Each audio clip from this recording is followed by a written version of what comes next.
Hello everyone! Welcome to Anne's Home Cuisine.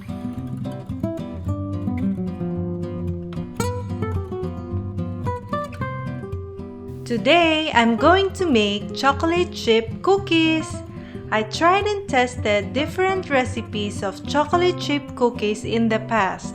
So far, this is the best recipe I came up with. It is crunchy outside, chewy and soft in the middle. This is how I like my freshly baked cookies. You can make the cookie dough ahead of time. You can freeze it, then pop it in the oven on the day of the occasion. You will have delicious treats that your kids and your family will enjoy every time you need them. Have a Merry Christmas, everyone! Let's begin!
Hope you guys enjoyed my video.